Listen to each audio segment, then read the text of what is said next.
Welcome, everyone.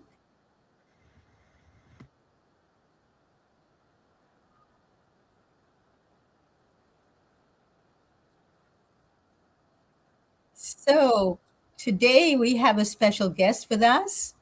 Her name is ARIANE, and her specialty is something that I find really appealing, which is she's a wild forager. And she goes in between Arizona and Chicago, so she gets to really know the terrain very well. And she's also doing a lot of gardening work. So, welcome, Ariane, to the live stream. Thank you. So, tell me something about how you managed to be aware, because so many people do not know about wild foraging foods and they have no idea what that means. And some people that have heard of it are afraid of it because they've been used since they were children to grow up going to a supermarket to get their foods instead.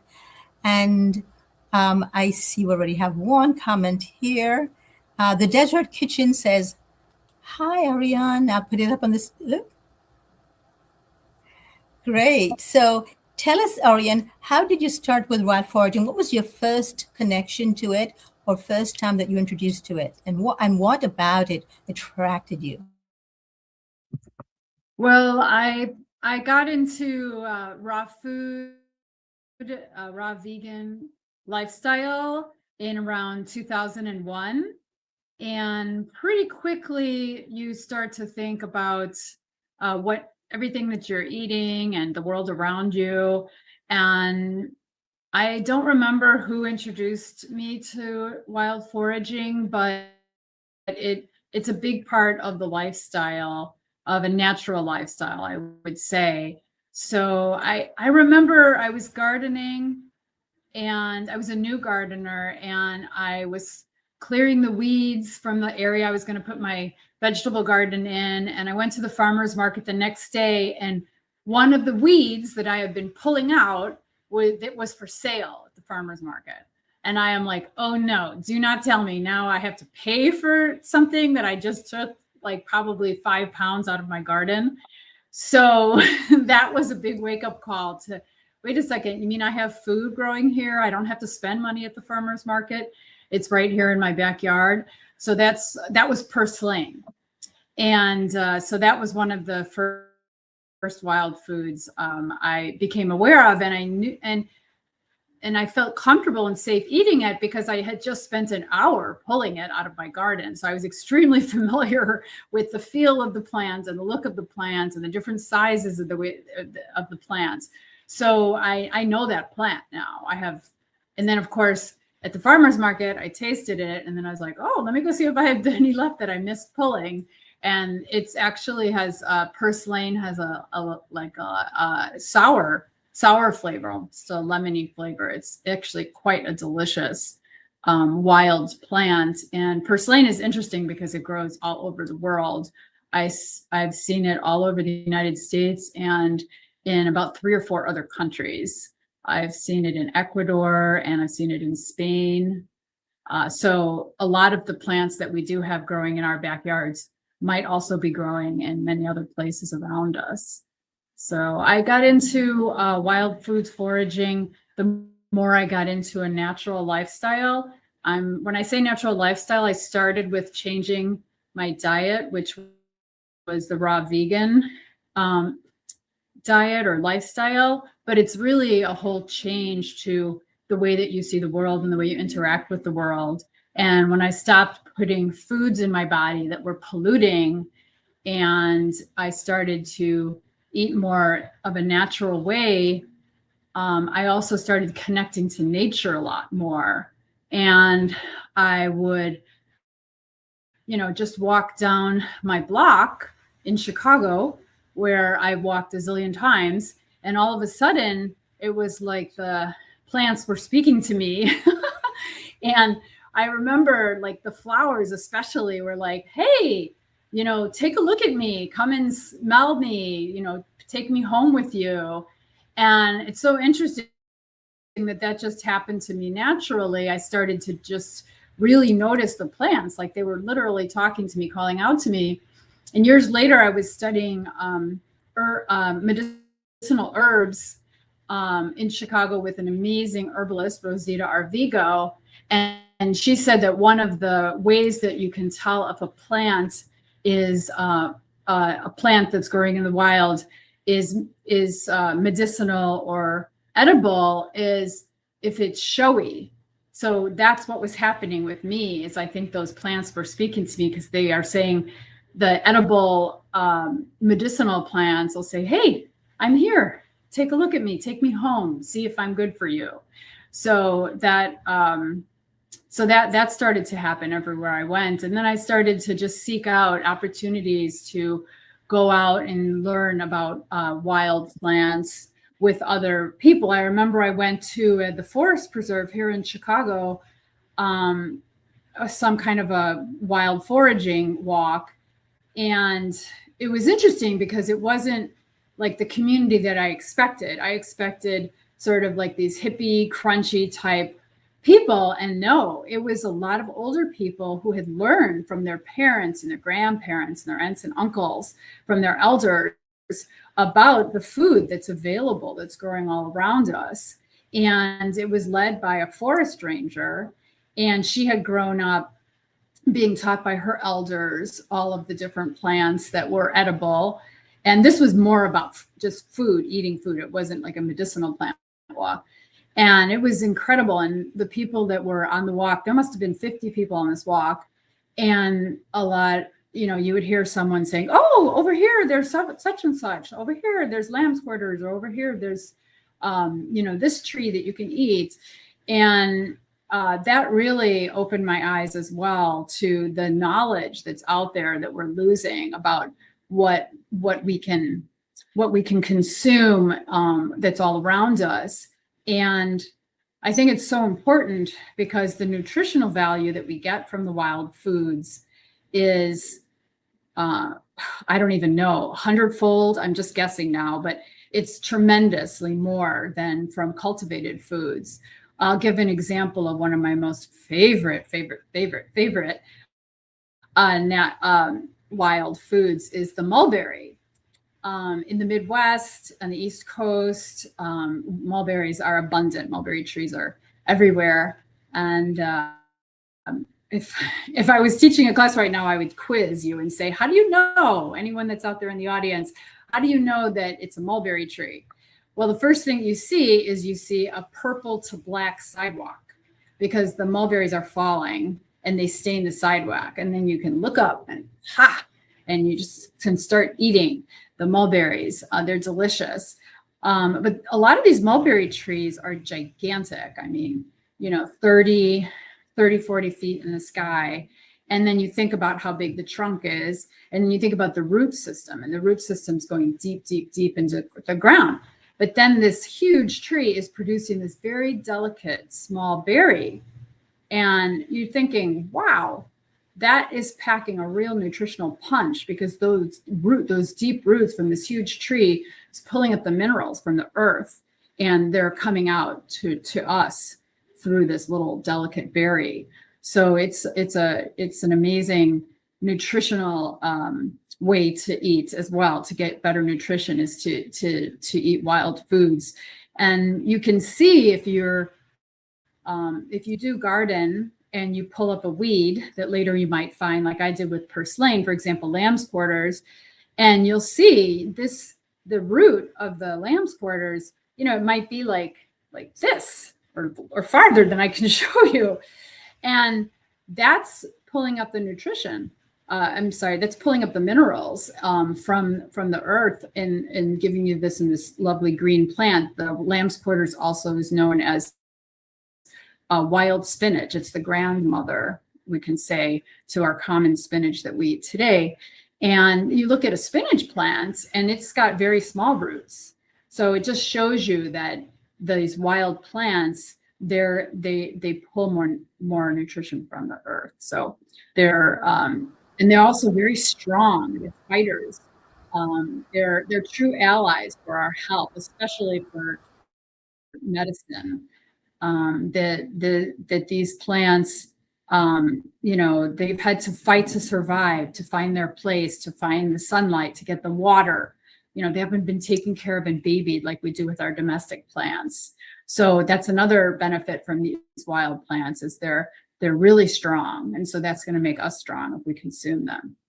So Yes, I agree with you. I absolutely agree with you that one of the things that I really, really like about what you said was that you had done your gardening and then you pulled these weeds up and then you went to the farmer's market and then you saw the weeds there again. They followed you.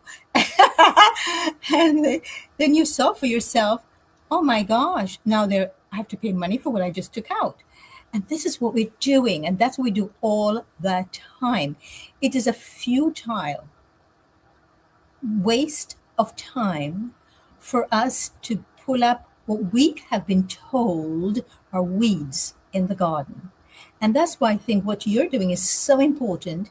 And I really think that people should start really taking classes in wild foraging. I think if they really want their health to change, that's the first thing that they ought to be doing. So my present book, which I'm still working on, it's all that's exactly what it's about. In fact, it will be in the plant-based bundle that's coming up in July. That's being released in July, and this is foraging for health and optimum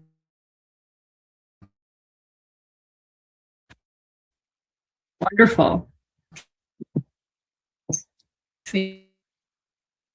nutrition. And what I like about foraging too is that the plants are seasonal, and I'm into seasonal eating. I think that's really critical for one's health. So these are important, I think. So one of the things that I do, because the right now, one of the things. Do you know what spigarella is? Because I'm trying to get it up on the screen, but it's not coming up. So spigarella is something that I really, really use a lot, but it's only available in the winter. And I'll put it up in a moment. I'm going to just try again to take this off. It's not coming off, but eventually it will come off. So do you know anything about spigarella? Have you heard of spigarella? I've heard of it, but I don't know that plant. I think I've just seen it, for purchase. So, you've seen it growing wild in California? No. So here's the thing: almost anything that's wild foraged, you can also find at the farmer's market. Just like how you pulled out the porcelain, then you went to the market, and there you saw it. So one of the things that I like about wild foraging is that you can find them also at the farmer's market. So if you live in an apartment,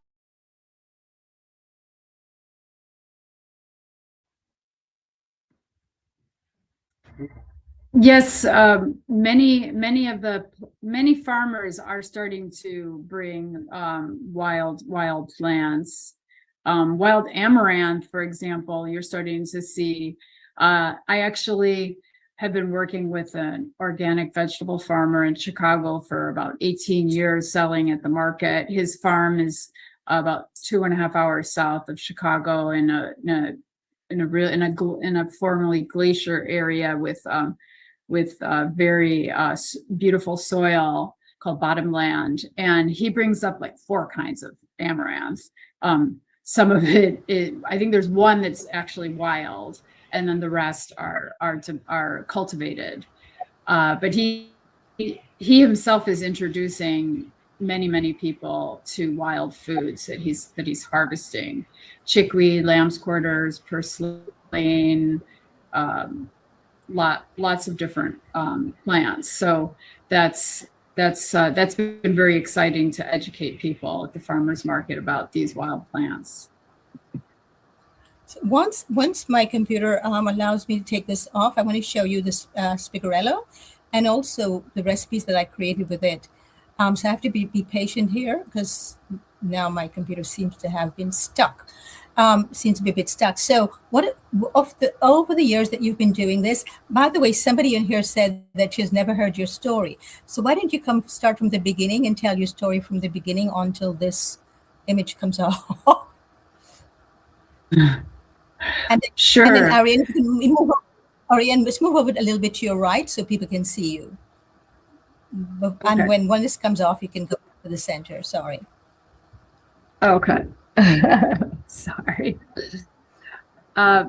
So, Go to your yeah. right. Go to your right.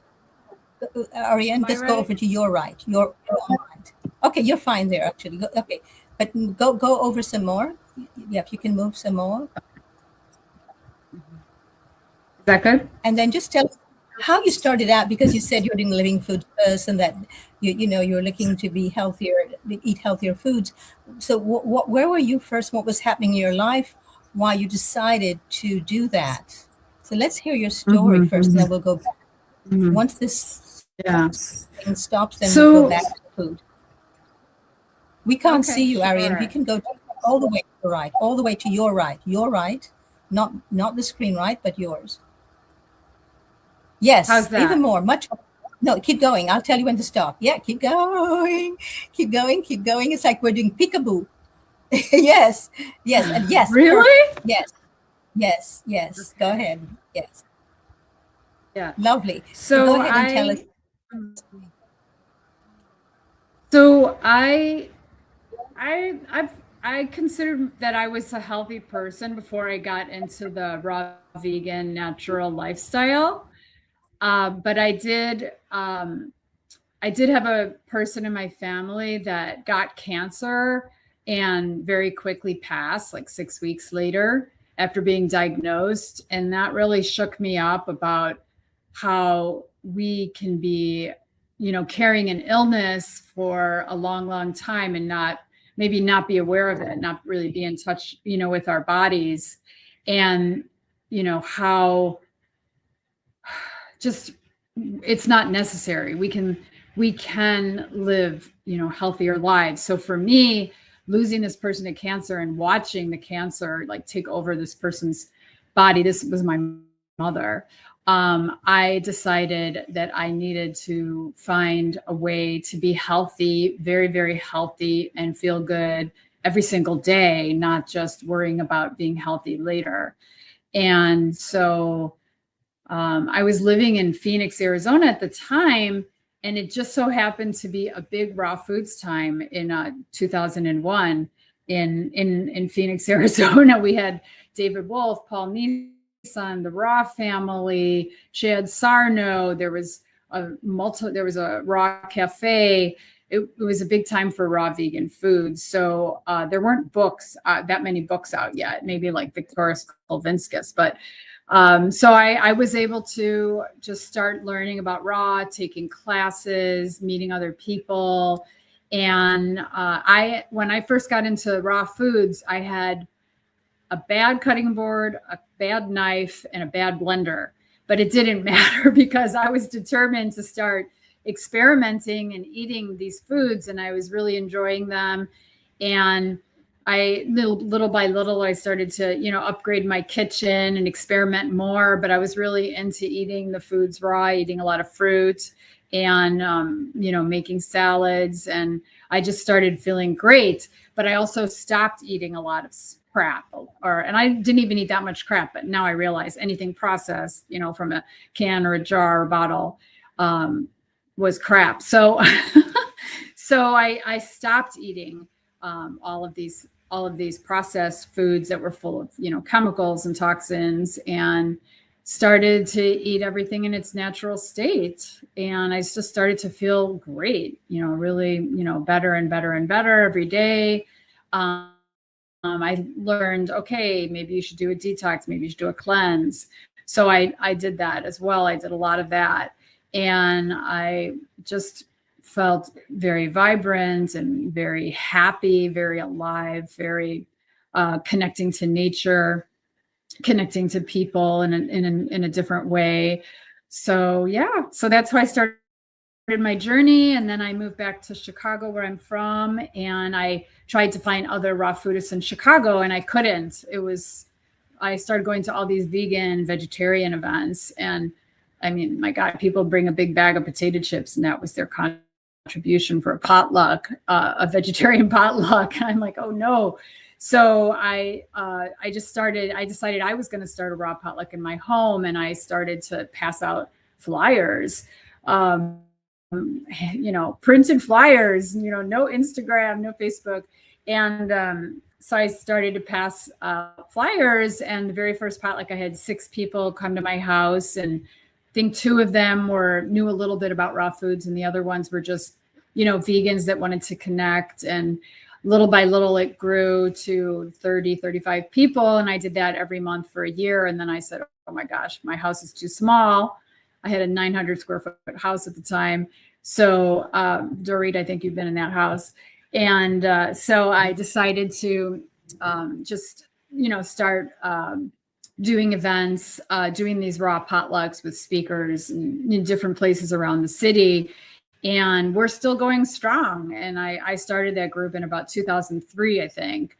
So that helped a lot, having community and being part of community and meeting amazing, interesting people, whether they just came to one event and made nice connections, or if they started to become a regular. And at one point, my monthly potlucks were 75 to 100 people. I mean, it was a heyday of raw food, and everybody was into it and learning. And we just had a really great time, met a lot of great people over the years. One person, I remember, a couple came from St. Louis, and they said, we were just traveling. We wanted to come to the event, but we don't have anything really to contribute. They're like, can we do cleanup? And I was like, sure, that's great.